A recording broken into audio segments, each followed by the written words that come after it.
स्वागत है दोस्तों आपका हमारे इस यूट्यूब चैनल कन्फ्यूज़न 9.2.11 में।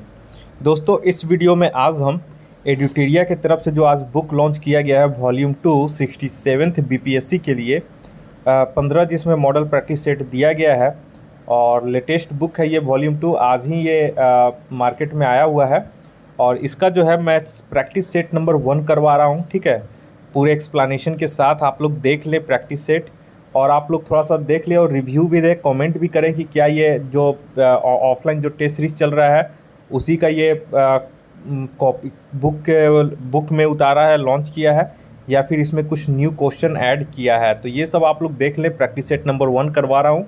जो भी एडुटेरिया या वगैरह सेट जो दिए होंगे, पहले से दे रहे होंगे बीपीएससी के लिए, उनको आइडिया होगा कि ये सब सेट पहले से मार चुके हैं या फिर ये एकदम न्यू इसमें क्वेश्चन ऐड किया गया है।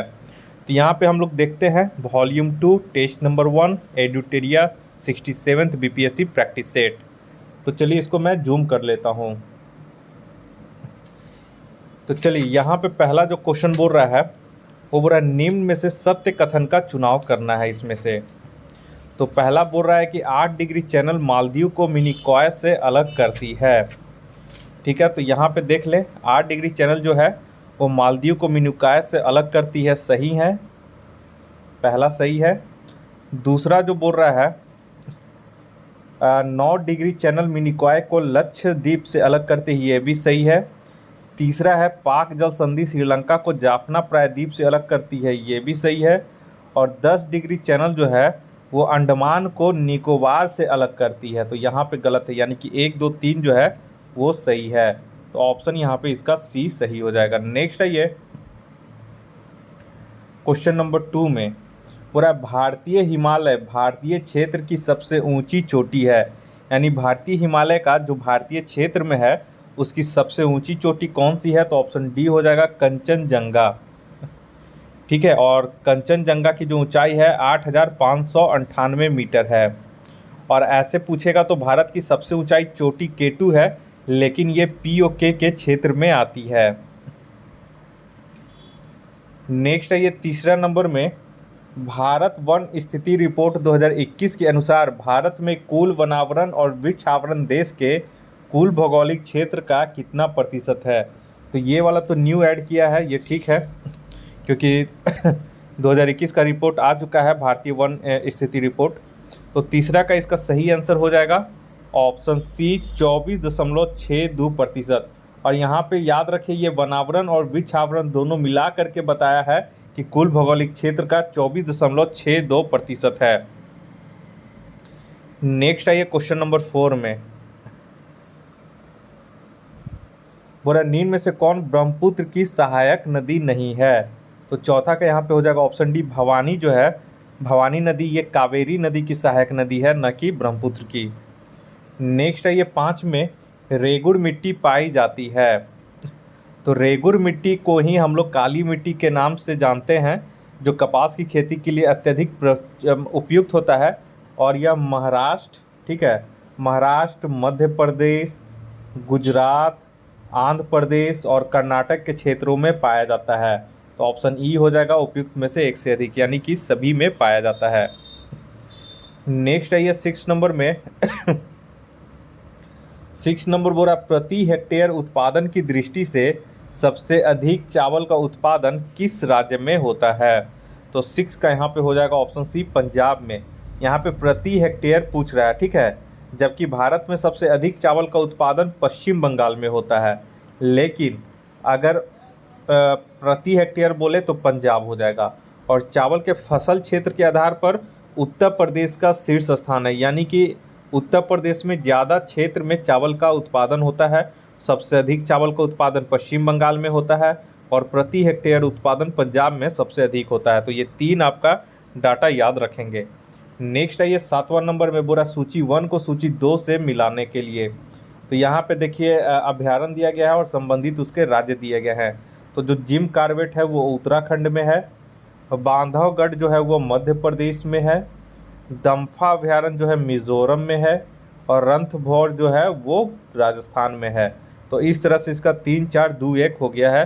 तो देख लेते हैं यहाँ पे 3 4 2 1, ऑप्शन सी सही हो जाएगा। नेक्स्ट है ये 8वां नंबर में बोला भारत में यूरेनियम उत्पादन में अग्रणी राज्य कौन सा है? तो 8वां का यहाँ पे हो जाएगा ऑप्शन ए झारखंड। और भारत का 80% यूरेनियम झारखंड के सिंहभूम जिले के जादूगोड़ा खान क्षेत्र से प्राप्त होता है। तो ये चीज़ आप लोग याद रखिएगा। नेक्स्ट है ये 9 नंबर में, बोला भारत में सर्वाधिक वर्षा निम्न में से किन क्षेत्रों में होती है? तो 9 के इसका सही हो जाएगा ऑप्शन ए पश्चिमी घाट, हिमालय क्षेत्र तथा मेघालय के क्षेत्रों में भारत में सर्वाधिक वर्षा होती है। नेक्स्ट है ये 10 नंबर में, यहाँ पे जनजाति है और क्षेत्र है, तो पूछ रहा है कि कौन सा इसमें सम्मिलित नहीं है। तो 10 का यहाँ पे ऑप्शन बी हो जाएगा। एनू जो है दक्षिण कोरिया, ये जो है ये संबंधित नहीं है। एनू जो है वो जापान हो जाएगा। नेक्स्ट है ये 11 नंबर में, 11 नंबर बोला रिंग ऑफ फायर से अभिप्राय है। तो इससे क्या अभिप्राय है? तो इसका हो जाएगा ऑप्शन सी प्रशांत महासागर में भूकंप एवं ज्वालामुखी से प्रभावित क्षेत्र। नेक्स्ट आइए 12 नंबर में, बोला भूमध्य रेखा कितने देशों से होकर गुजरती है? तो 12 का इसका सही हो जाएगा ऑप्शन डी 13 देशों से भूमध्य रेखा गुजरती है। और यह जो है 3 महाद्वीप अफ्रीका, एशिया एवं दक्षिण अमेरिका से और 3 महासागरों यानी कि अटलांटिक महासागर, प्रशांत महासागर और हिंद महासागर से होकर गुजरती है। तो ये सभी चीज़ आप लोग याद रखिएगा इससे। 13 नंबर में आइए, निम्नलिखित जलधाराओं में से कौन सी ठंडी जलधारा है? तो 13 का इसका हो जाएगा ऑप्शन ई। क्यों? क्योंकि देखिए महासागरीय धाराएं महासागरों में नदी प्रवाह के समान होती हैं और एक निश्चित दिशा में बहुत अधिक दूरी तक महासागरीय जल की राशि के प्रवाह को महासागरीय जलधारा कहते हैं। और ठंडी जलधाराएं उच्च अक्षांशों से निम्न अक्षांशों की ओर चलती हैं और इन जलधाराओं का तापमान मार्ग में आने वाले जल के तापमान से कम होता है, इसलिए ठंडी जलधाराएं होते हैं। इसके जो उदाहरण है वो हमबोल्ट है, ठीक है, हमबोल्ट हो गया, पेरुविन धारा हो गया और एक है कैलिफोर्निया धारा हो गया, ठीक, ठंडी जलधारा है। उसके बाद अंटार्कटिका हो गया, उसका लैब्राडोर धारा हो गया और कनारी धारा हो गया, पूर्वी ग्रीनलैंड धारा हो गया, बेंगुएला धारा हो गया, अंटार्कटिका धारा हो गया, फॉकलैंड धारा हो गया। तो ये सभी जो है ये ठंडी जलधारा के एग्जाम्पल है। तो ऑप्शन ई हो जाएगा उपयुक्त में से एक से अधिक। नेक्स्ट है ये 14 नंबर में, निम्न में से कौन सा देश कैस्पियन सागर से सीमा नहीं बनाता है? तो 14 का यहाँ पे हो जाएगा ऑप्शन सी इराक जो है कैस्पियन सागर से सीमा नहीं बनाता है। कैस्पियन सागर पश्चिम एशिया में यूरोप के पूर्वी छोर पर स्थित है और यह विश्व की सबसे बड़ी झील है और यह कुल 5 देशों से सीमाएं बनाती हैं, जिनमें रूस, अजरबैजान, कजाकिस्तान, तुर्कमेनिस्तान तथा ईरान शामिल है। नेक्स्ट है ये 15 नंबर में, बालियारिक द्वीप समूह कहाँ स्थित है? तो 15 का इसका सही हो जाएगा ऑप्शन ए भूमध्य सागर में, स्पेन के तट के पास है और इस पे स्पेन का जो है वो स्वायत्त क्षेत्र है ये। नेक्स्ट है ये 16 नंबर में, बिहार की सीमा से संबंधित निम्न में से कौन सा कथन सही है? तो 16 का इसका ए, बी और डी जो है सही है, यानी कि बिहार राज्य की सीमा को स्पर्श करने वाला भारत के राज्यों की संख्या 3 है, सही है। पश्चिम बंगाल नेपाल के साथ सीमा साझा करने वाला जिला किशनगंज है, ये भी सही है। नेपाल के साथ नेपाल के साथ जो बोल रहा है यहाँ पे सीमा साझा करने वाला बिहार के जिलों की संख्या 8 है, ये गलत है। यहाँ पे नेपाल के साथ जो बिहार के राज्य जिले हैं वो टोटल 7 जिले हैं जो नेपाल के साथ सीमा साझा करते हैं। वहीं पे डी में बोल रहा है कर्मनसा नदी गंगा में दक्षिण से आकर मिलने वाली नदियों में से एक है, ये सही है, यानी ए बी डी सही है। तो ऑप्शन यहाँ पे ई इसका हो जाएगा। नेक्स्ट है ये 17 नंबर में, भारत वन स्थिति रिपोर्ट 2021 के अनुसार बिहार में वनावरण का क्षेत्र कितना है? यहाँ पे वनावरण केवल पूछा है, तो याद रखिएगा इसका हो जाएगा ऑप्शन सी 7380.79 वर्ग किलोमीटर। नेक्स्ट है ये 18 नंबर में, 18 नंबर बोल रहा है कि गंगा में उत्तर की ओर से मिलने वाली नदी है, तो इसका सही आंसर हो जाएगा ऑप्शन ए घाघरा नदी जो है वो उत्तर की ओर से आकर मिलती है। देखिए उत्तर की ओर से गंगा में मिलने वाली नदियां हैं घाघरा, गंडक, बूढ़ी गंडक, बागमती, कमला, कोसी, महानंदा जबकि दक्षिण से मिलने वाली जो नदियां हैं वो है कर्मनसा, सोन, पुनपुन, फल्गु, सकरी, किऊल नदी, अजय नदी। नेक्स्ट है ये 19 नंबर में, बोला निम्न में से सही युग्म की पहचान करें। तो 19 का जो है डी, धारवाड़ चट्टान मुंगेर, जमुई, भागलपुर के क्षेत्र में पाई जाती हैं, ये सही है। और विंध्यन जो चट्टान है ये कैमूर, रोहतास के आदि क्षेत्रों में पाई जाती हैं। और टर्शियरी चट्टान जो है वो चंपारण और रोहतास के क्षेत्र में पाए जाते हैं। नेक्स्ट है ये 20 नंबर में, बोला बिहार में डोलोमाइट अयस्क पाया जाता है। तो ये कहाँ पाया जाता है? तो इसका ऑप्शन ए हो जाएगा, रोहतास के क्षेत्र में। ये बीपीएससी में भी पूछा हुआ है। और रोहतास में पाए जाने वाले अन्य खनिज पाइराइट है, डोलोमाइट है और चूना पत्थर है। नेक्स्ट है ये 21 नंबर में, बोला बिहार का शिशु लिंगानुपात कितना है? तो 21 का इसका हो जाएगा ऑप्शन डी, 935 है। जबकि देश में शिशु लिंगानुपात पूछेगा तो 918 है। नेक्स्ट है ये 22 नंबर में, निम्न में से किस हड़प्पा सभ्यता के किस स्थल से कब्रिस्तान एच और समाधि R37 का साक्ष्य मिला है? तो यहाँ पे हो जाएगा ऑप्शन सी, हड़प्पा के क्षेत्र से। नेक्स्ट है ये 23 नंबर में, बोल रहा है निम्न में से सही युग्म की पहचान करें। तो 23 का यहाँ पे हो जाएगा ऑप्शन ई। क्यों? क्योंकि देखिए योग दर्शन के प्रतिपादक जो हैं वो पतंजलि हैं, सही है। उसके बाद उत्तर मीमांसा या फिर इसे वेदांत दर्शन के कहते हैं, इसके जो प्रतिपादक हैं वो बदरायन है। ठीक है, तो उत्तर मीमांसा बदरायन सही है। न्याय दर्शन के गौतम है, ये गलत है। न्याय दर्शन के गौतम है और सांख्य दर्शन के कपिल हैं। ठीक है, तो यहाँ पे सही पूछ रहा है तो बी और डी हमारा सही है, तो उपयुक्त में से एक से अधिक हो जाएगा। नेक्स्ट है ये 24 नंबर में, यहाँ पे सूची 1 को सूची 2 से मिलान किया गया है। सूची 1 में आपका महाजनपद दिया गया है और सूची 2 में उसकी राजधानी दी गई है।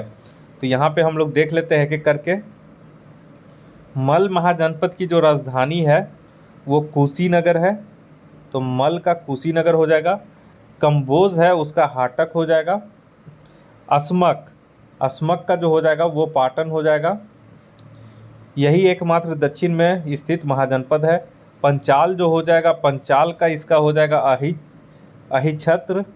और मगध का आप लोग जानते हैं गिरिव्रज हो जाएगा। तो इस तरह से इसका 4-2-1-5-3 4-2-1-5-3 4-2-1-5-3 ऑप्शन बी इसका सही हो जाएगा।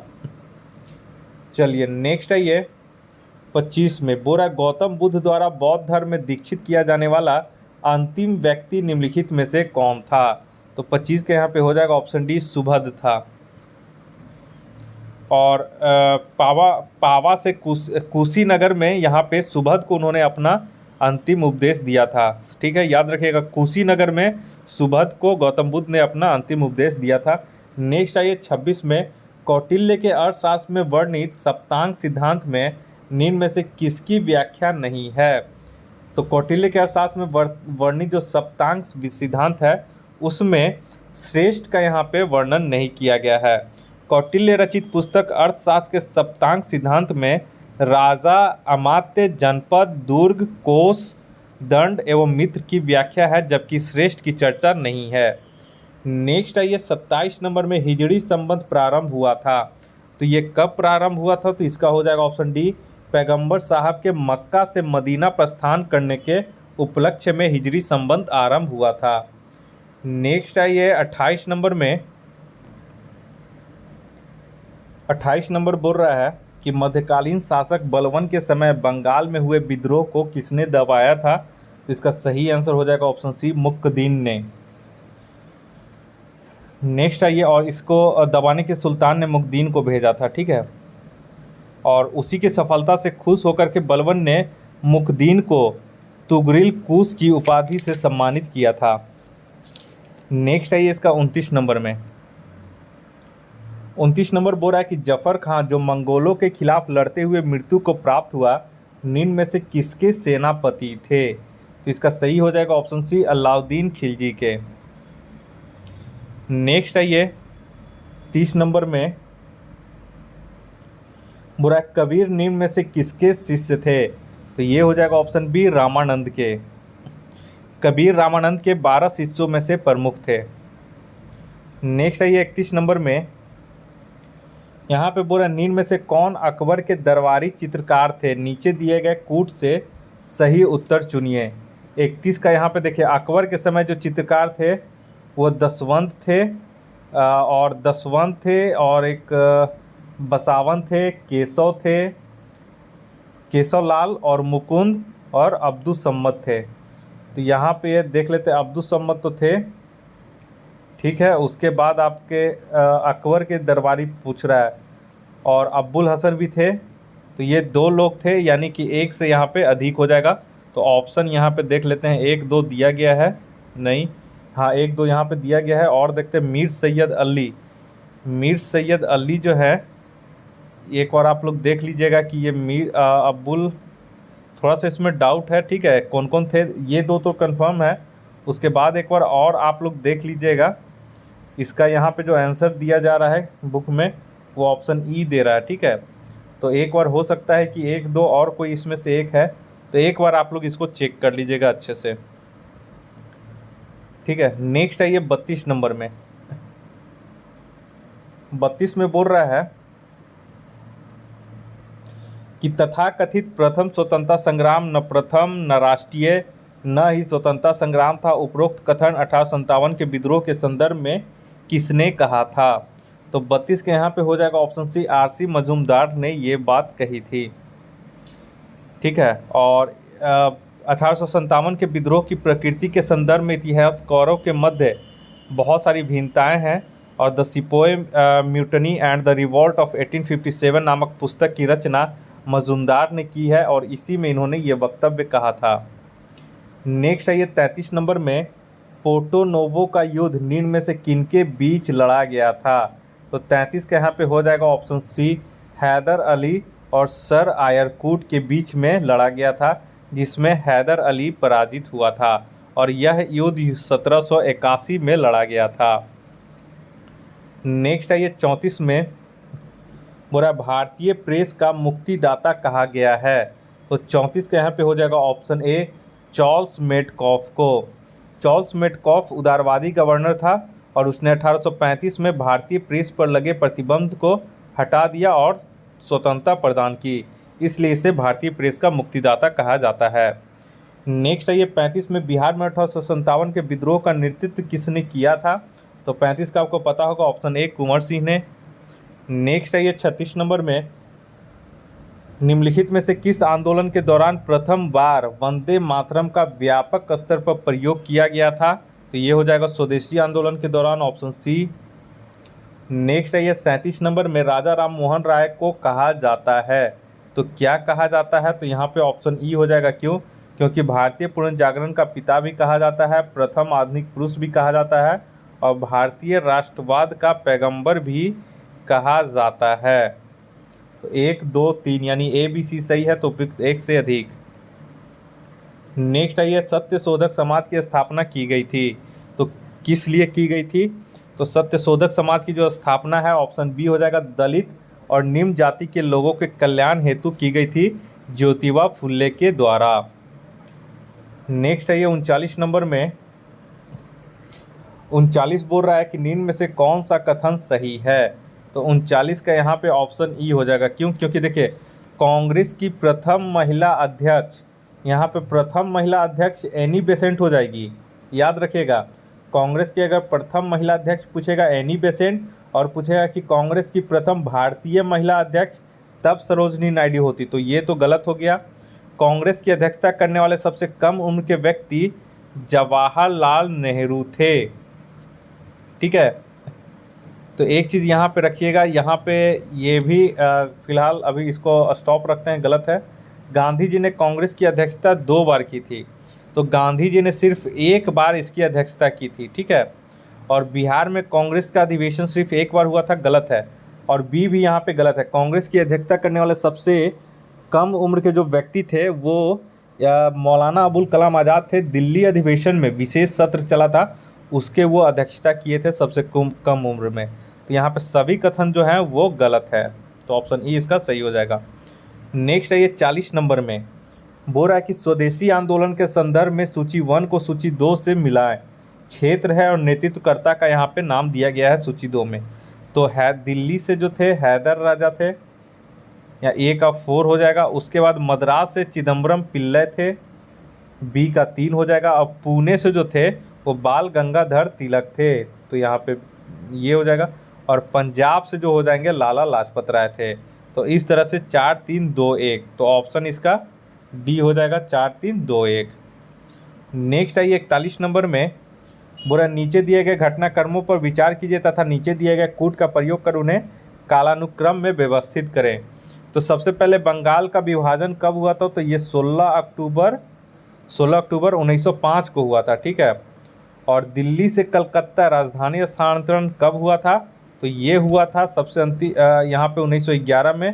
कांग्रेस का विभाजन 1907 में, और मुस्लिम लीग की स्थापना 1906 में।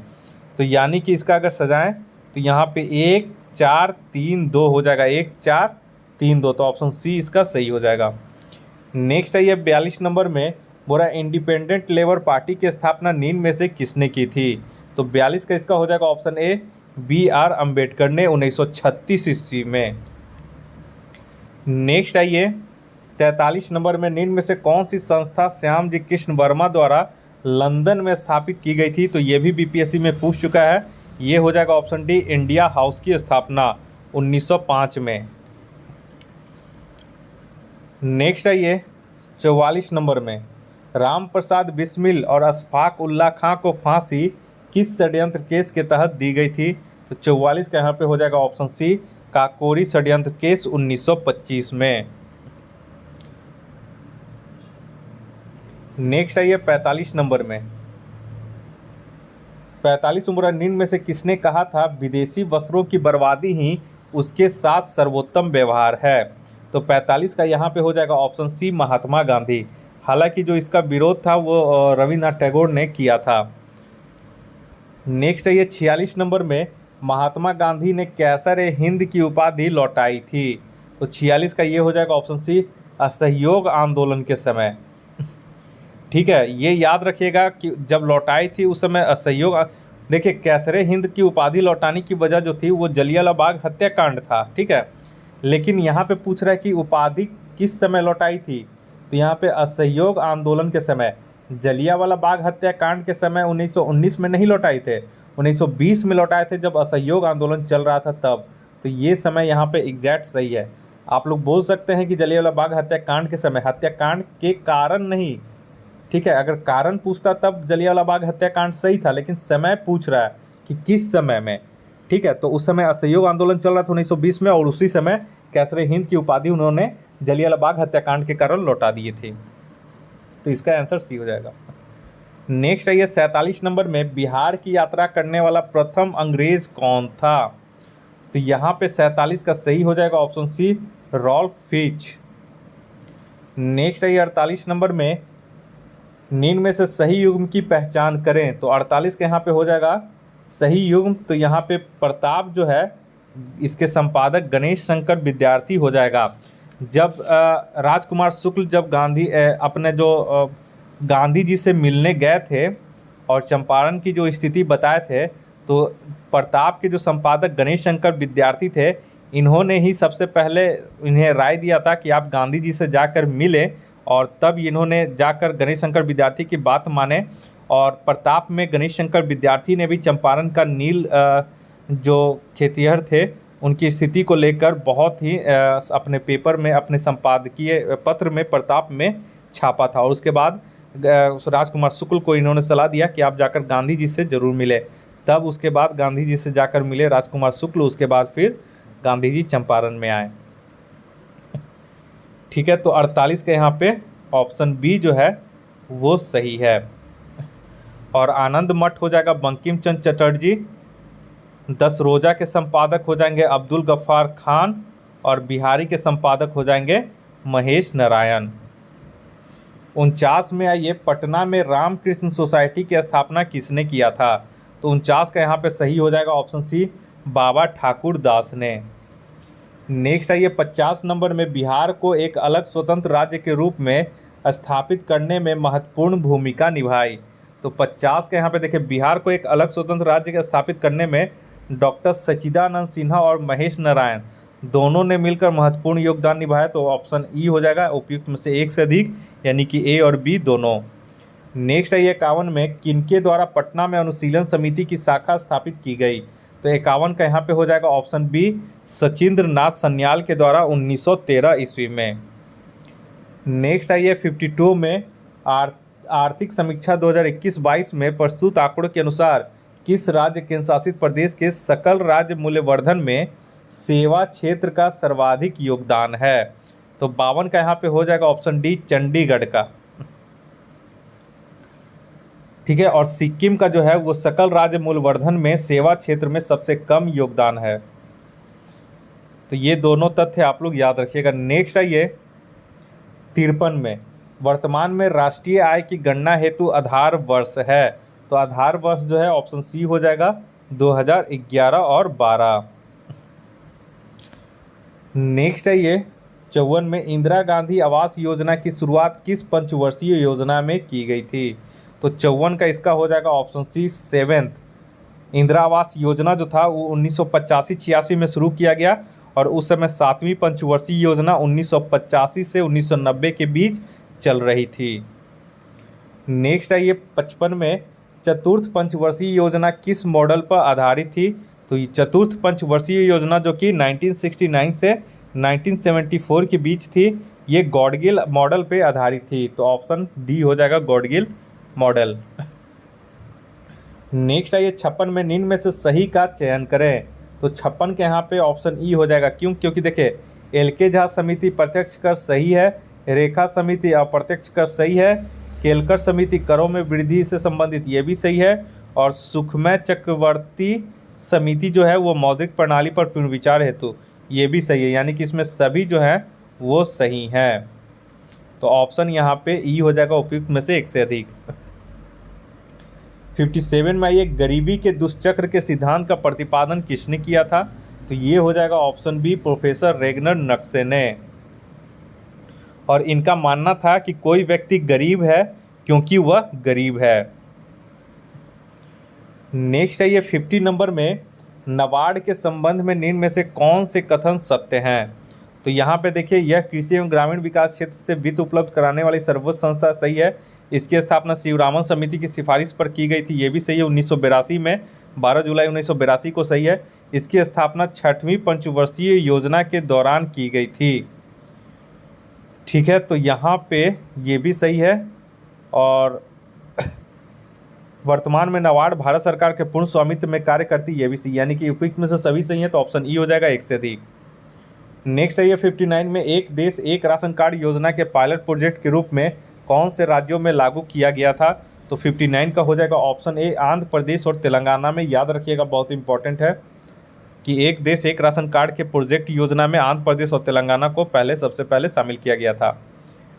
तो 59 हो गया। नेक्स्ट है 60 में 60 बोरा ग्रामीण क्षेत्रों से में सस्ते लेड बल्ब प्रदान करने के लिए केंद्र सरकार ने किस योजना की शुरुआत की है? तो इसका 60 का सही आंसर हो जाएगा ऑप्शन सी ग्राम उजाला योजना। नेक्स्ट है 61 नंबर में निम्न में से कौन से देश संघाई सहयोग संगठन का सदस्य नहीं है? तो 61 के यहाँ पे ऑप्शन डी हो जाएगा, अफगानिस्तान जो है इसका सदस्य देश नहीं है। नेक्स्ट है 62 नंबर में भारत के मूल संविधान में राज्यसभा सदस्यों के लिए कार्यकाल निर्धारित किया गया था। तो 62 के यहाँ बोल रहा है कि मूल संविधान में, ठीक है। तो 62 का देखिए भारतीय में मूल संविधान में राज्यसभा के सदस्यों के लिए कोई अवधि निर्धारित नहीं की गई थी। तो ऑप्शन यहाँ पे ई हो जाएगा, ठीक है। और इसे संसद पर छोड़ दिया गया था। उसके बाद ही संसद ने जनप्रतिनिधि अधिनियम 1951 के आधार पर इसकी अवधि 6 साल फिर निर्धारित की थी। नेक्स्ट है 63 में बोल रहा है कि भारतीय संविधान के अनुच्छेद 108 के तहत राष्ट्रपति द्वारा संयुक्त अधिवेशन निम्न में से किस विधेयक के संदर्भ में बुलाया जा सकता है? तो देखिए अनुच्छेद 108 के तहत राष्ट्रपति को दोनों सदनों में गतिरोध होने की स्थिति में संयुक्त अधिवेशन बुलाने का अधिकार है, जिसकी अध्यक्षता जो है वो लोकसभा अध्यक्ष करेगा। और किसी भी हाल में धन विधेयक और संविधान संशोधन विधेयक के संबंध में संयुक्त अधिवेशन नहीं बुलाया जा सकता। याद रखिए, धन विधेयक और संविधान संशोधन विधेयक में संयुक्त अधिवेशन नहीं बुलाया जा सकता है। तो यहाँ पे ए और बी तो नहीं होगा, तो ऑप्शन सी और डी बच गया, तो सी और डी हो जाएगा। ऑप्शन ई उपयुक्त में से एक से अधिक हो जाएगा, यानी कि सी और डी। नेक्स्ट आइए 64 नंबर में, यहाँ पे पूछ रहा है कि निम्न में से कौन से कथन सत्य हैं। ठीक है, तो सत्य यहाँ पे पूछ रहा है, तो देख लेते हैं कौन सा कथन सत्य है। तो धन विधेयक को सिर्फ लोकसभा में ही पेश किया जा सकता है, ये एकदम सही है। उसके बाद बोल रहा है कि राष्ट्रीय आपातकाल समाप्त करने का संकल्प लोकसभा द्वारा ही पारित कराया जाता है, ये भी एकदम सही है। कोई विधेयक धन विधेयक है या नहीं, इसे निर्धारित करने के लिए अंतिम शक्ति लोकसभा अध्यक्ष के पास है, एकदम बिल्कुल सही है। दोनों सदनों की संयुक्त बैठक की अध्यक्षता राष्ट्रपति करते हैं, ये तो अभी बताया कि दोनों सदनों की संयुक्त बैठक की अध्यक्षता लोकसभा का अध्यक्ष करता है। तो ये चौथा नंबर यहाँ पे राष्ट्रपति दिया गया है, जो कि गलत है। तो 1, 2, 3 इसका कथन सही है। तो देख लेते हैं 1, 2, 3 किस में है। तो 1, 2, 3 यहाँ पे ऑप्शन सी हो जाएगा इसका सही आंसर।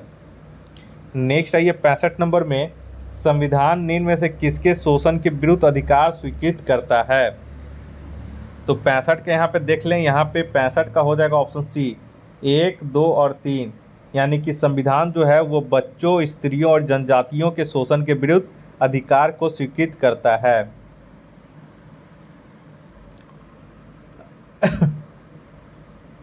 छियासठ में ये निम्न में से मौलिक अधिकार के संदर्भ में सत्य हैं।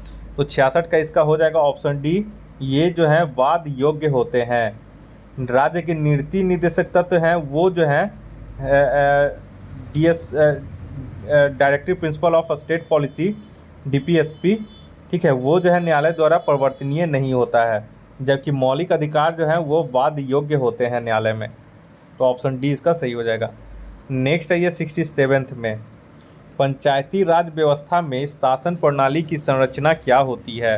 तो 67 का यहाँ पे हो जाएगा ऑप्शन सी, ग्राम, खंड और जिला स्तर पर स्थानीय स्वशासन की त्रिस्तरीय संरचना पंचायती राज व्यवस्था में शासन प्रणाली की संरचना है। नेक्स्ट है ये 68 में, राज्यपाल एवं राष्ट्रपति की क्षमादान की शक्ति के संदर्भ में निम्न में से कौन से कथन सही हैं। तो 68 का यहाँ पे देख लें,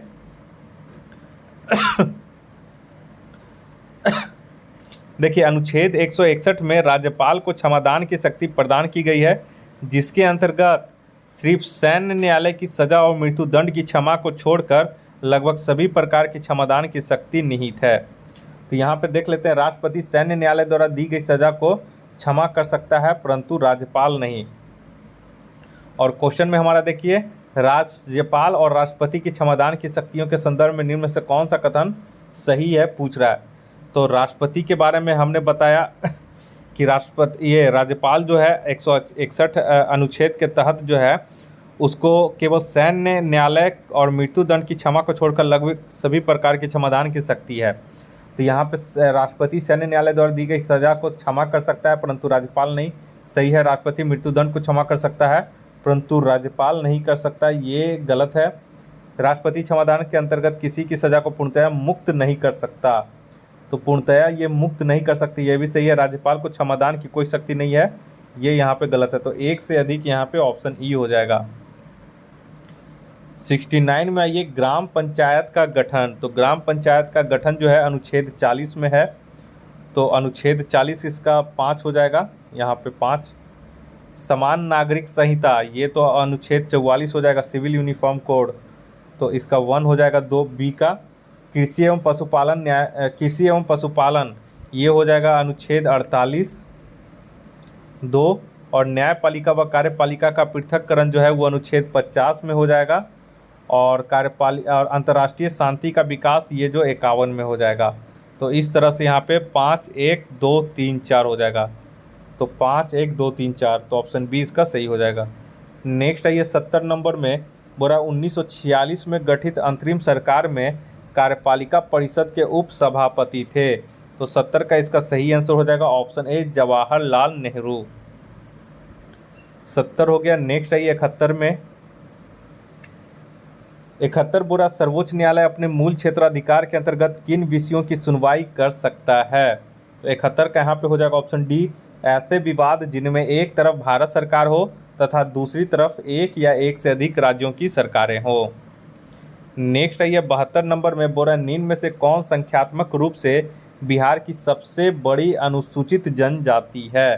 तो यहाँ पे हो जाएगा ऑप्शन बी संथाल जनजाति है। नेक्स्ट है ये 73 नंबर में 2011 की जनगणना के अनुसार बिहार का न्यूनतम महिला साक्षरता वाला जिला कौन सा है। इंपॉर्टेंट ये सब क्वेश्चन है, याद रखिएगा। तो 73 का हो जाएगा ऑप्शन डी सहरसा जो है वो न्यूनतम महिला साक्षरता वाला जिला है। नेक्स्ट आइए 74 नंबर में जनगणना 2011 के अनुसार बिहार की दशकीय वृद्धि दर कितना थी। तो 74 का इसका जो सही हो जाएगा ऑप्शन बी हो जाएगा 25.4% जो था वो बिहार की दशकीय वृद्धि दर था। जबकि अगर देश का पूछेगा दशकीय वृद्धि दर तो इसका हो जाएगा 17.7% देश का। यानी 2001 से लेकर 2011 के बीच में जो दशकीय वृद्धि हुआ है उसी को यहाँ पे दशकीय वृद्धि कहा जाता है।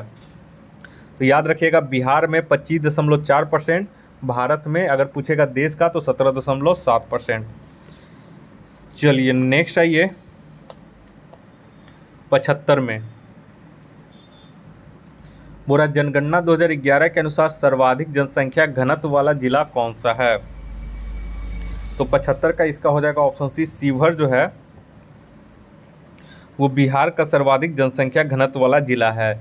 नेक्स्ट है ये 76 नंबर में बोरा 1937 ईस्वी के चुनाव में मुस्लिम लीग के टिकट पर कितने मुस्लिम सदस्य बिहार राज्य की विधानसभा में चुने गए थे। तो 76 का यहाँ पे हो जाएगा ऑप्शन डी 3 सदस्य चुने गए थे, ठीक है, मुस्लिम लीग के टिकट पर। नेक्स्ट है ये 77 नंबर में बोरा बिहार का वित्तीय वर्ष 2022-23 का कुल व्यय बजट अनुमान कितना है। यहाँ पे कुल व्यय बजट आप लोग को मैंने इसका करवा दिया है, बिहार बजट 2022-23। अगर आप लोगों ने नहीं देखा है तो हमारी यूट्यूब चैनल पे वो अपलोड हो चुका है, उसको आप लोग देख सकते हैं। तो इसका सही आंसर हो जाएगा ऑप्शन बी 2,37,691.19 करोड़ रुपए जो है वो कुल व्यय बजट अनुमान लगाया गया है 2022-23 में।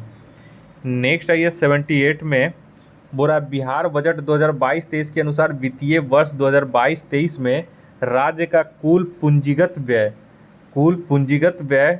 कुल व्यय का कितना प्रतिशत अनुमानित है। तो 78 का इसका हो जाएगा 19.24%, ये भी उसमें करवा दिया था मैंने। नेक्स्ट है ये 79 में बिहार सरकार द्वारा हाल ही में अश्विनी पोर्टल शुरू किया गया है जो कि संबंधित है, बहुत इंपॉर्टेंट क्वेश्चन है, याद रखिएगा। अश्विनी पोर्टल बिहार सरकार के द्वारा शुरू की गई है, तो ये किससे संबंधित है। तो ये जो है आशा कार्यकर्ताओं से संबंधित है, ठीक है। और इसके माध्यम से क्या होगा कि अश्विनी पोर्टल से आशा कार्यकर्ताओं को समय पर उनका जो भुगतान है वो सुनिश्चित किया जा सकेगा। नेक्स्ट है ये 80 नंबर में पूरा हाल ही में भारतीय अंतरिक्ष अनुसंधान संगठन इसरो और मैप माई इंडिया द्वारा लॉन्च किए गए स्वदेशी भू स्थानिक पोर्टल का नाम क्या है। तो इसका जो नाम है वो हो जाएगा ऑप्शन सी भुवन। नेक्स्ट है ये 81 नंबर में बोल रहा है कि कौन सा राज्य सरकारी गोदाम से संबंधित जानकारी के लिए ई भंडारण व्यवस्था लागू करने वाला भारत का पहला राज्य बन गया है। तो ये हो जाएगा अपना बिहार, ऑप्शन बी। ये नेक्स्ट है ये 82 नंबर में किस मंत्रालय ने व्यापक हस्तशिल्प समूह विकास योजना शुरू की है। तो 82 का यहाँ पे हो जाएगा ऑप्शन डी कपड़ा मंत्रालय ने। नेक्स्ट है 83 में बोरा भारत और निम्नलिखित में से किस देश के बीच समुद्री पर्यावरण में प्रवेश करने वाले प्लास्टिक से मुकाबला करने वाले शहरों पर समझौता हुआ है। तो 83 का इसका हो जाएगा ऑप्शन बी जर्मनी और भारत के बीच में यह समझौता हुआ है। नेक्स्ट है 84 में बोरा जापानी सरकार ने हाल ही में बेंगलुरु स्थित किस जापानी शिक्षिका को ऑर्डर ऑफ राइजिंग सन से सम्मानित किया है। तो 84 का इसका सही आंसर हो जाएगा ऑप्शन बी श्यामला गणेश को। नेक्स्ट है 85 में 85 थोड़ा सा धुंधला हो गया। हाल ही में दुनिया की दूसरी सबसे ऊंची चोटी केटू के शिखर पर पहुंचने वाले दुनिया के सबसे कम उम्र के व्यक्ति कौन बन गए हैं। तो 85 का यहाँ पे ऑप्शन सी हो जाएगा शहरोज काशिफ। याद रखिए यहाँ पे शहरोज काशिफ लिखा गया है। नेक्स्ट है 86 में पूरा अप्रैल 2021 में जारी विश्व प्रेस स्वतंत्रता सूचकांक में भारत का रैंक कितना है। तो इसका हो जाएगा ऑप्शन डी 142वां रैंक है भारत को, और नॉर्वे इस सूची में सबसे ऊपर है। नेक्स्ट है ये 87 में बोरा निम्नलिखित में से किसने सर्वश्रेष्ठ अभिनेता महिला श्रेणी में राष्ट्रीय फिल्म पुरस्कार 2021 प्राप्त किया है? इसका सही हो जाएगा ऑप्शन ए कंगना रनौत ने।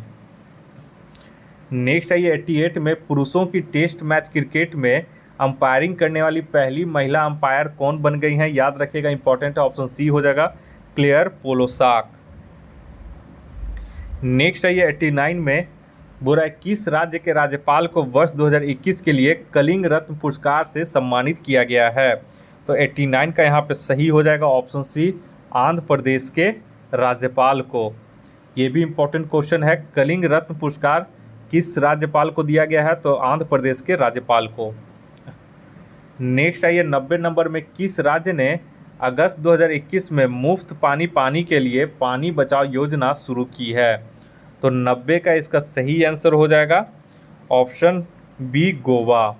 मुफ्त पानी के लिए पानी बचाओ योजना शुरू करने वाला राज्य कौन है? तो गोवा, याद रखिएगा।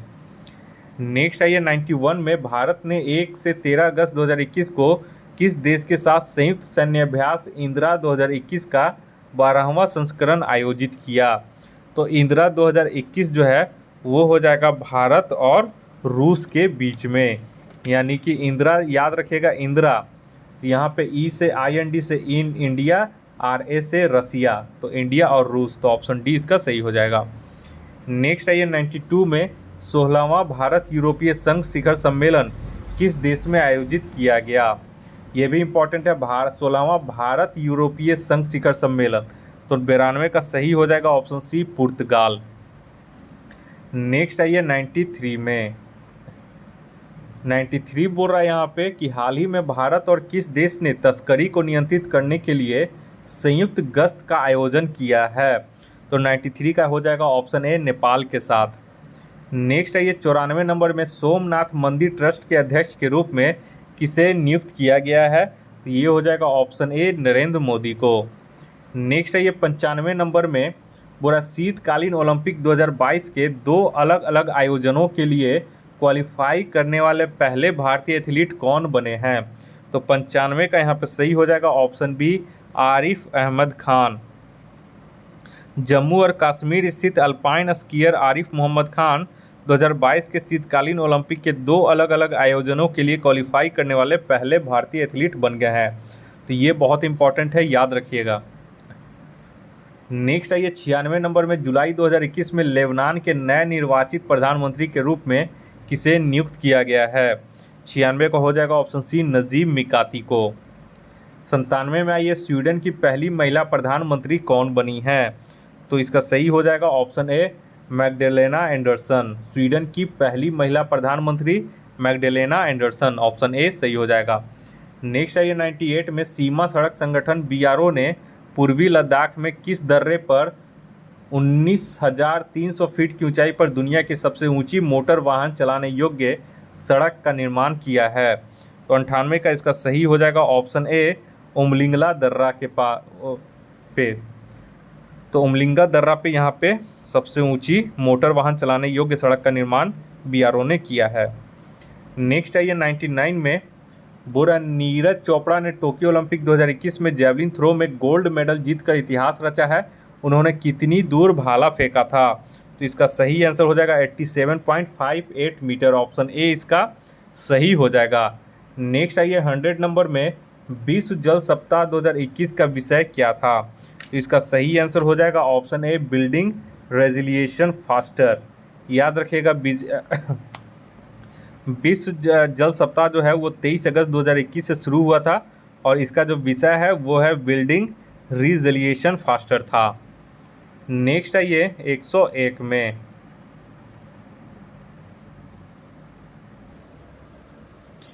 101 बोल रहा है कि पाइथन 5 DRDO द्वारा विकसित किस प्रकार की मिसाइल है?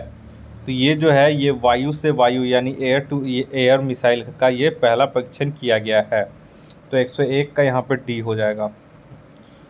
नेक्स्ट है ये 102 में बोला माई ऑन मझगांव पुस्तक लेखक कौन है? माई ऑन मझगांव पुस्तक के लेखक कौन है?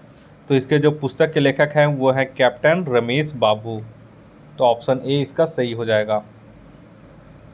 नेक्स्ट है ये 103 में।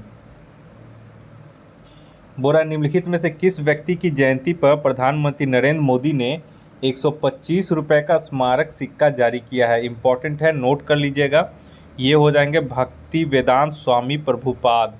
ऑप्शन डी इसका सही हो जाएगा। बहुत ही इंपॉर्टेंट है, ये क्वेश्चन आएगा तो आएगा। तो 103 का यहाँ पे ऑप्शन डी हो जाएगा। भक्ति वेदांत स्वामी प्रभुपाद की जयंती पर 125 रुपये का स्मारक सिक्का प्रधानमंत्री नरेंद्र मोदी ने जारी किया है। नेक्स्ट है 104 में मोहन कृष्ण बोहरा को साल 2020 के किस पुरस्कार से सम्मानित किया गया है? तो 104 का यहाँ पे हो जाएगा ऑप्शन सी, बिहारी पुरस्कार से सम्मानित किया गया है। और बिहारी पुरस्कार जो है वो बिरला फाउंडेशन के द्वारा दिया जाता है किसी राजस्थानी लेखक को। 105 में आइए, निम्न में से किसे अखिल भारतीय फुटबॉल महासंघ के द्वारा वर्ष 2020-21 के लिए emerging female football player of the year का अवार्ड दिया गया है? 105 का सही हो जाएगा ऑप्शन बी, मनीषा कल्याण को। नेक्स्ट है 106 में इथेनॉल प्रमोशन नीति बनाने वाला पहला राज्य कौन है? तो ये हो जाएगा option B, Bihar. Ethanol promotion नीति बनाने वाला पहला राज्य बिहार। नेक्स्ट है 107 में India 71 year test the journey of triumph in Australia. Triumph in Australia पुस्तक के लेखक कौन है? तो याद रखिएगा, India 71 year test the journey to triumph in Australia पुस्तक के लेखक कौन है? तो इसके हो जाएंगे और कौशिक। ऑप्शन ए इसका सही हो जाएगा। और इस पुस्तक को भारतीय क्रिकेट टीम के कोच रवि शास्त्री ने लॉन्च किया था। नेक्स्ट है 108 में Bora BBC Indian sports women of the year पुरस्कार से 2021 में किसे सम्मानित किया गया है? तो 108 का इसका सही हो जाएगा ऑप्शन सी, कोनेरू हम्पी को। लेकिन अब जो पूछेगा अगर BBC Indian sports women of the year पुरस्कार, ऐसे तो 2021 ही पूछेगा, लेकिन 2022 का जो पुरस्कार है वो आज के दिन में दिया गया है। किसको दिया गया है? तो मीराबाई चानू को दिया गया है। नेक्स्ट आइए 108 हो गया। 109 में आइए, बोरा हाल ही में टेड डेक्स्टर का निधन हो गया, वे निम्नलिखित में से किस खेल से संबंधित थे? तो 109 का इसका सही हो जाएगा ऑप्शन बी, क्रिकेट से। और ये इंग्लैंड के क्रिकेट टीम के पूर्व कप्तान रहे हैं। नेक्स्ट है 110 में नई दिल्ली में असंगठित श्रमिकों के राष्ट्रीय डेटाबेस ई श्रम पोर्टल किसने लॉन्च किया है? तो 110 का हो जाएगा ऑप्शन डी, भूपेंद्र यादव ने। नेक्स्ट है ये 111 में प्लास्टर ऑफ पेरिस बनाने के लिए जिप्सम को किस तापमान पर गर्म किया जाता है? इसका सही आंसर हो जाएगा ऑप्शन बी, 100 डिग्री सेल्सियस पर। और जिप्सम का रासायनिक सूत्र क्या होता है? तो CaSO4 2H2O होता है, याद रखिएगा। और अगर प्लास्टर ऑफ पेरिस हो गया तो CaSO4 ½ H2O हो जाता है। नेक्स्ट है 112 में एल्युमिनियम का उपयोग खाना पकाने के बर्तन बनाने के लिए किया जाता है। एल्युमिनियम के निम्नलिखित में से कौन से गुण इसके लिए जिम्मेदार है? तो 112 का यहाँ पे देखिए, अच्छी तापीय चालकता होनी चाहिए और साथ ही उच्च गलनांक भी होना चाहिए, यानी 1 और 4 इसका सही गुण है। तो ऑप्शन बी इसका सही हो जाएगा। नेक्स्ट है 113 नंबर में एक तत्व X का जो परमाणु क्रमांक 12 है, तो इसमें कौन सी अक्रिय गैस X के निकटतम होगा? तो यहाँ पे कितना बोल रहा है? 12 है। तो 12 जब हो जाएगा तो इससे नज़दीक जो है वो हमारा ऑप्शन सी हो जाएगा, नियोन हो जाएगा, क्योंकि नियोन का जो है परमाणु क्रमांक वो 10 है। नेक्स्ट आई 114 में अमलगम एक मिश्र धातु है। तो अमलगम लग गया है, इसका मतलब उसमें क्या होगा? मरकरी होगा ज़रूर। तो यहाँ पे देख लेते हैं मरकरी किस में है, तो किसी में नहीं है, तो ऑप्शन ई हो जाएगा, कोई नहीं। 115 में आइए, इंसुलेटर का विद्युत प्रतिरोध होता है। तो इंसुलेटर का जो विद्युत प्रतिरोध होता है वो असीमित होता है, तो ऑप्शन डी हो जाएगा, असीम रूप से उच्च होता है। 116 में आइए, बिजली के बल्बों में निम्नलिखित में से कौन सी गैस भरी जाती है? तो इसका सही हो जाएगा ऑप्शन डी, ऑर्गन और नाइट्रोजन। नेक्स्ट आइए 117 में 117 बोल रहा है, एक युवा व्यक्ति की सामान्य आंख के निकट और दूर बिंदु कौन सी होती हैं? तो 117 का इसका सही हो जाएगा ऑप्शन सी, 25 सेंटीमीटर जो होती है वो निकट दृष्टि होती है और जो दूर बिंदु की दृष्टि होती है वो अनंत होती है। नेक्स्ट है 118 में दोपहर के समय सूर्य सफ़ेद दिखाई देता है क्योंकि, तो 118 का इसका हो जाएगा ऑप्शन ए, प्रकाश कम से कम प्रकीर्णित होती है। नेक्स्ट है 119 नंबर में अमीबा में भोजन का पाचन होता है, तो इसका सही हो जाएगा ऑप्शन ए, भोजन रिक्तिका में। 120 में आइए, पाइरूवेट का कार्बन डाइऑक्साइड पानी और ऊर्जा देने के लिए विघटन होता है, तो पाइरूवेट का कार्बन डाइऑक्साइड पानी और ऊर्जा देने के लिए किस में विघटन होता है, तो 120 का सही हो जाएगा ऑप्शन ए, माइटोकॉन्ड्रिया में इसका विघटन होता है, जिसके कारण कार्बन डाइऑक्साइड पानी और ऊर्जा उत्पन्न होती है। नेक्स्ट आइए 121 में हवा में ध्वनि की गति तापमान बढ़ाने पर क्या होगा, तो इसकी तापमान बढ़ाने पर ये बढ़ जाएगी। हवा में ध्वनि की गति तापमान बढ़ाने पर बढ़ जाती है। नेक्स्ट है 122 नंबर में निम्नलिखित में से कौन ऊर्जा की इकाई नहीं है, तो 122 में देखिए ऊर्जा की इकाई जो नहीं है, यहाँ पे देखिए किलोवाट जो दिया गया है ये शक्ति का इकाई है। 23 नंबर में आइए, बोरा परमाणु की संरचना के बारे में निम्नलिखित में से कौन सा कथन गलत है, तो 123 का यहाँ पे देख लेते हैं। परमाणु एक अविभाज्य कण है, ये गलत है। परमाणु को भी अविभाज्य किया गया है। और उसके बाद यहाँ पे बोल रहा है परमाणु का संपूर्ण द्रव्यमान नाभिक में केंद्रित होता है, सही है। संपूर्ण रूप से परमाणु तटस्थ होते हैं, सही है। सभी परमाणु अपनी मूल अवस्था में स्थिर होते हैं, ये जो है गलत है। यानी 1 और 4 जो है वो गलत है, तो ऑप्शन ए इसका सही हो जाएगा। यानी कथन गलत पूछ रहा है तो 1 और 4 गलत है, तो ऑप्शन ए में दिया गया है ऑप्शन। 123 हो गया। नेक्स्ट आइए 124 में, बोला यदि आप किसी संक्रमित व्यक्ति के संपर्क में आते हैं तो निम्न में से कौन आपको बीमार कर सकता है, तो यहाँ पे ऑप्शन ए हो जाएगा, छींकने और खांसी से यहाँ पे संक्रामक बीमारी फैल सकती है। नेक्स्ट है 125 में किसी गतिमान वस्तु का जड़त्व निर्भर करता है, तो जड़त्व जो है वो किस पर निर्भर करता है, तो वस्तु के केवल द्रव्यमान पर ही निर्भर करेगा, तो ऑप्शन ए इसका सही हो जाएगा। नेक्स्ट है 126 नंबर में, बोला सूची 1 को सूची 2 से मिलाना है। ठीक है, तो यहाँ पे देखिए कोवैक्सीन जो है वो होल वायरन एक्टिवेटेड वायरस होता है, तो होल वायरन एक्टिवेटेड कोवैक्सीन हो जाएगा 2। और कोविशील्ड जो है वो इनएक्टिवेटेड वायरस है, यानी बी का 1 हो जाएगा। और जाइकोव डी जो है वो दुनिया का पहला जो है डीएनए तकनीक आधारित कोविड वैक्सीन है, तो ऑप्शन डी का सी का 3 हो जाएगा। और कार्बोवैक्स जो है कोर्बेवैक्स वो आरबीटी सब प्रोटीन है, तो ये 4 हो जाएगा। यानी कि 2 1 3 4, तो 2 1 3 4 देख लेते हैं, ऑप्शन बी में दिया गया है। ठीक है, नेक्स्ट है ये 127 में, 127 बोल रहा है कि निम्नलिखित में से कौन सा पोटेशियम अल्पता से संबंध है, तो इसका सही हो जाएगा ऑप्शन है, निम्न रक्तचाप। पोटेशियम की अल्पता यानी पोटेशियम की कमी से निम्न रक्तचाप जो है वो होता है, तो ये ध्यान में रखिएगा। 127 इंपॉर्टेंट है। नेक्स्ट है 128 में, रक्त में किसकी अधिकता से ब्लू बेबी सिंड्रोम नामक बीमारी होती है, तो किसकी अधिकता से होती है, तो 128 का यहाँ पे हो जाएगा ऑप्शन सी, मिथेमोग्लोबिन की अधिकता से। याद रखिएगा ये इसका कि ब्लू बेबी सिंड्रोम रोग जो है वो बच्चे से इससे प्रभावित होते हैं जब वे नाइट्रेट की अधिकता वाले जल का सेवन करते हैं, तो शरीर में नाइट्रेट जो है वो नाइट्राइट में परिवर्तित हो जाता है।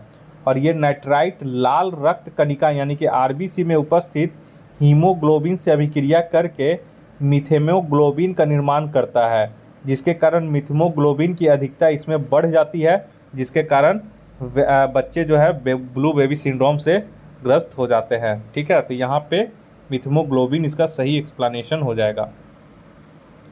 नेक्स्ट आइए 129 में, बोल रहा है लैंगिक जनन से अनुवांशिक विचरण कैसे होता है, लैंगिक जनन से अनुवांशिक विचरण कैसे होता है, तो इसका जो है 129 का देखिए 1 2 3 सभी तरीके से, यानी जीन के सम्मिश्रण ब्लेंडिंग से, क्रोमोसोम में बदलाव से, जीन के सम्मिश्रण यानी सफलिंग से भी होता है, तो ऑप्शन डी इसका सही हो जाएगा। नेक्स्ट आइए 130 नंबर में, यहाँ पे बोल रहा है कि डायनासोर थे, तो डायनासोर थे तो 130 का सही हो जाएगा। मेसोजोइक सरीसृप थे ये, तो ऑप्शन बी इसका सही हो जाएगा। नेक्स्ट है ये 131 में, दो तंत्रिका कोशिकाओं के मध्य खाली स्थान को कहते हैं, तो इसका हो जाएगा सिनेप्स। ऑप्शन ए इसका सही हो जाएगा, याद है, इंपॉर्टेंट रखिए। नेक्स्ट है ये 132 नंबर में, वृक्क से मूत्र की मात्रा का निस्तारण किस हार्मोन द्वारा नियंत्रित होता है, तो 132 का यहाँ पे हो जाएगा ऑप्शन बी हो जाएगा ADH के द्वारा। ADH का फुल फॉर्म होता है एंटी ड्यूरेटिक हार्मोन के द्वारा, ठीक है, मूत्र की मात्रा का निस्तारण होता है वृक्क में।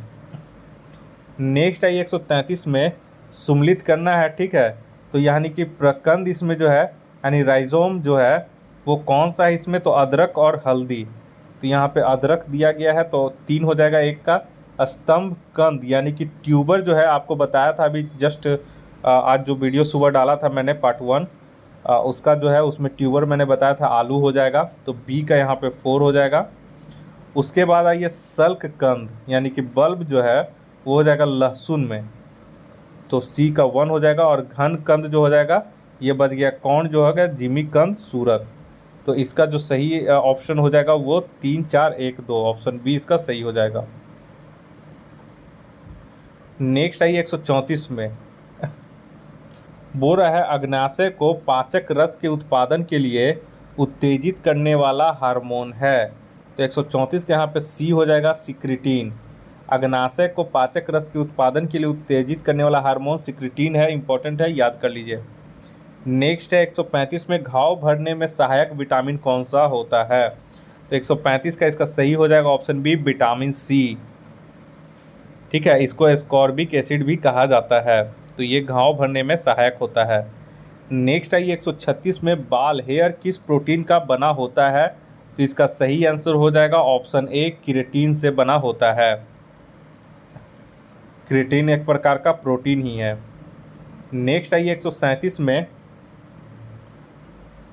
बोल रहा है हीमोग्लोबिन से संबंधित गलत कथन का चयन करें, तो 137 के यहाँ पे ऑप्शन डी हो जाएगा, यह कुछ रोगों के प्रति प्रतिरक्षा प्रदान करता है, ये गलत है, ठीक है, हीमोग्लोबिन नहीं बल्कि WBC जो है वो प्रतिरक्षा प्रदान करता है, वाइट ब्लड सेल। नेक्स्ट आइए 138 नंबर में, निम्नलिखित में से किसमें लिंग गुणसूत्र नहीं होते हैं, तो 138 के यहाँ पे बी हो जाएगा छिपकिली। छिपकिली जो है उसमें गुणसूत्र लिंग गुणसूत्र नहीं पाया जाता है, इसका जो लिंग का निर्धारण होता है वो पर्यावरणीय ताप के अनुसार इसका निर्धारण होता है। नेक्स्ट आइए 139 में, आलू में ब्लैक हार्ट का कारक होता है, तो ब्लैक हार्ट का कारक क्या होता है, तो इसमें ऑप्शन सी ऑक्सीजन की कमी के कारण आलू में ब्लैक हार्ट नामक बीमारी होती है। नेक्स्ट आइए 140 नंबर, 140 में बोल रहा है कि परमाणु जिनमें प्रोटॉनों की संख्या समान परंतु न्यूट्रॉनों की संख्या भिन्न भिन्न रहती है क्या कहलाती है, तो ये आइसोटॉप्स यानी कि समस्थानिक कहलाती है। और आइसोबार यानी कि संभारिक जो हो जाएगा उसमें समान द्रव्यमान संख्या किंतु भिन्न परमाणु संख्या होती है। अब देखिए 10 क्वेश्चन मैथ्स है, यहाँ पे मैं केवल आंसर बता दूंगा, आप लोग वीडियो पॉज करके आप लोग इसका आंसर बनाने का सॉल्व करेंगे। और मैथ्स का वैसे जो सोल्यूशन है वो मैं अपने टेलीग्राम चैनल confusion9.2.11 पे सेंड कर दूंगा। 10 क्वेश्चन मैथ का जो सोल्यूशन होगा, अगर आप लोग कमेंट करते हैं ज़्यादातर कि सर कोई मतलब मैथ का सेंड कर दीजिए तो मैं सेंड कर दूंगा, अगर आप लोगों से कोई क्वेश्चन नहीं बनेगा तो। हालांकि ये सारे क्वेश्चन बनने लायक हैं। 141 का जो सही आंसर है ऑप्शन ए हो जाएगा 7:5 रेशियो। नेक्स्ट है ये 142 में, 142 का जो सही आंसर हो जाएगा वो हो जाएगा ऑप्शन बी 10%। 143 में आइए, 143 का आंसर हो जाएगा ऑप्शन सी 25% लाभ। नेक्स्ट आइए 144 में, 144 का इसका सही आंसर हो जाएगा ऑप्शन डी 0.01। 145 में इसका सही आंसर हो जाएगा, 145 में आइए इसका सही आंसर हो जाएगा ऑप्शन बी 12,500 रुपये। नेक्स्ट आइए 146 में, 146 का सही आंसर हो जाएगा ऑप्शन सी 21:66:92। नेक्स्ट आइए 147 नंबर में, 147 का इसका सही आंसर है ऑप्शन सी 9:8। नेक्स्ट आइए 148 नंबर में।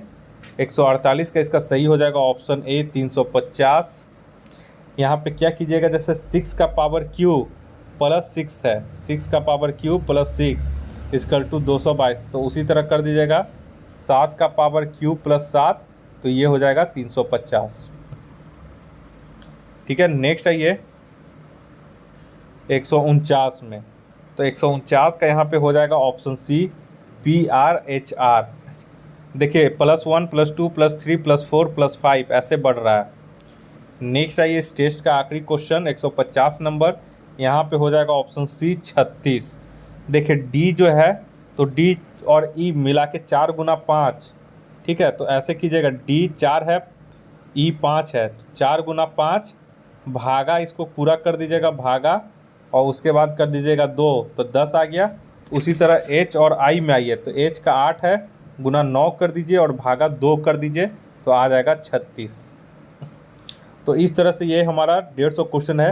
अगर आप लोगों का अच्छा रिस्पांस मिला तो इस पूरे बुक का मैं कंप्लीट जो है 15 सेट उसका मैं कंटिन्यू इस चैनल पे पूरा प्रैक्टिस सेट में करवा दूंगा 15 का 15।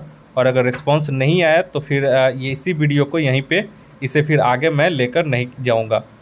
ठीक है, तो आप लोग देखें, अगर अच्छा अगर लग रहा है, कमेंट्स अगर सही आ रहा है, रिस्पांस व्यूज़ वगैरह अच्छा आ रहा है, तो मैं मेहनत करूंगा और इसका जो पूरा बुक है प्रैक्टिस सेट उसका मैं अपने वीडियो पे अपने यूट्यूब चैनल पे पूरा टेस्ट सीरीज़, पूरा टेस्ट नंबर 15 टेस्ट है, 15 टेस्ट इसमें करवा दूंगा। और अगर व्यूज़ रिस्पॉन्स अगर स्वाभाविक बात है अगर आ ही नहीं रहा है तो ज़बरदस्ती अपलोड करने से कोई फ़ायदा भी नहीं है। तो हालांकि उम्मीद कर रहे हैं ये सेट आपको अच्छा लगा होगा और आपके बीपीएससी के प्रैक्टिस के लिए, क्विक रिवीजन के लिए बहुत ही इंपॉर्टेंट लगा होगा, तो आप लोग अच्छे से रिवीजन कर सकते हैं इस माध्यम से। तो इस वीडियो को देखने के लिए आप लोग का बहुत बहुत शुक्रिया। अगर आपको ये चैनल पसंद आया तो कृपया सब्सक्राइब कर लें, ताकि मैं कोई भी न्यू वीडियो अपलोड करूं अपने चैनल पे तो उसका नोटिफिकेशन सबसे पहले आपके मोबाइल तक पहुंच सके। धन्यवाद।